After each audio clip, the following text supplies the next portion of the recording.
Alors pour ma part, je ne m'engagerai pas dans des processus de déconstruction, mais plutôt de restitution. Deuxièmement, je pourrais vous proposer un modèle qui pourrait nous réunir et qui serait la grotte Chauvet. La grotte Chauvet, la tête de l'ours et la pérégrination de nos ancêtres dont on a retrouvé des pieds nus imprimés dans la glaise autour de la tête de l'ours. Il me semble que la pérégrination est un chemin qui, comme tous les pèlerinages de l'âme, conduit à une bonne idée d'initiation.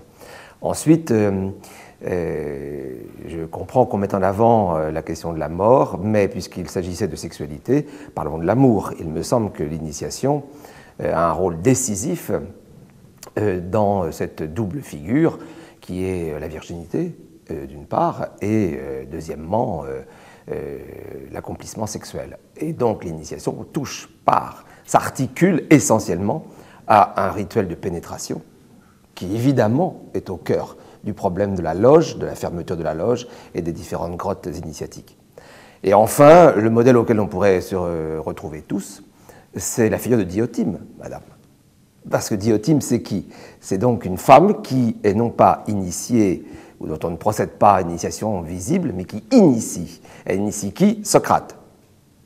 Socrate est celui qui est, au fond, adoubé dans l'ordre du savoir par une femme qui lui enseigne quoi? Le savoir de l'amour. Et Diotime est la deuxième femme que rencontre Socrate, puisque la première, c'est celle de Delphes, qui lui a dit « Socrate, tu es le plus sage des hommes ». Donc Socrate, c'est un homme qui a un grand privilège, il a rencontré deux femmes initiatrices. Franchement, je l'envie. Oui, Denise. Je voudrais simplement rajouter que pourquoi justement aujourd'hui se pose-t-on la question de l'initiation féminine, que moi j'appelle aussi l'initiation féminine, c'est pas tout à fait la même chose, et on ne parle pas de l'initiation masculine. Est-ce qu'il n'y a pas toujours eu depuis la plus haute antiquité des grandes initiatrices justement qui viennent d'être évoquées entre autres? Alors pourquoi toujours ce sujet? Qu'est-ce qui... Alors, oui, c'est justement... Ce qui m'intrigue, c'est ça. Pourquoi aujourd'hui, pour moi, c'est un fait acquis? Oui, alors, justement, venons-en. C'est pour ça que je voulais d'abord remonter à la notion de parcours initiatique d'abord. Parce que Bruno Pinchard vient de nous dire une notion autour de laquelle nous pouvons éventuellement nous retrouver. À une petite nuance près que j'aurais dit que la première femme que Socrate a rencontrée, c'était sa maman. Accoucheuse. Oui. Accoucheuse, oui, donc, bon. Oui, il en a même eu trois, lui. Voilà. Mais, mis à part ça, dans l'histoire, dans la formation de nos civilisations, ça remonte à quand cet instant magique, ce kairos, où on est passé d'une société structurée autour des seuls besoins à une société structurée autour d'un mythème. Est-ce que vous en avez une idée? C'est que le processus, il est à l'envers. Les sociétés sont d'abord mythiques et ensuite elles rencontrent des besoins. Je crois qu'il faut être un peu plus idéaliste. C'est la forme a priori qui constitue le moyen par lequel l'échange s'effectue.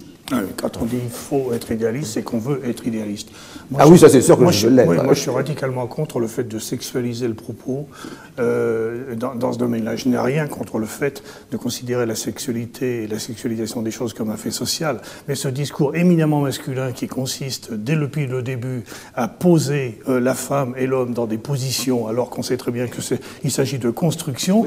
Non, mais le poser... parce que poser ça comme archétype, c'est le poser comme un fond, sur lequel, le poser comme un archétype et comme une origine, vous comprenez que très bien, après, on ne peut plus le démolir. Parce que poser une espèce de conception... Vous voulez le démolir? Non, le raisonnement, poser la chose comme ça dans une espèce d'anthropologie primordiale... Sexuelle, une ontologie sexuelle.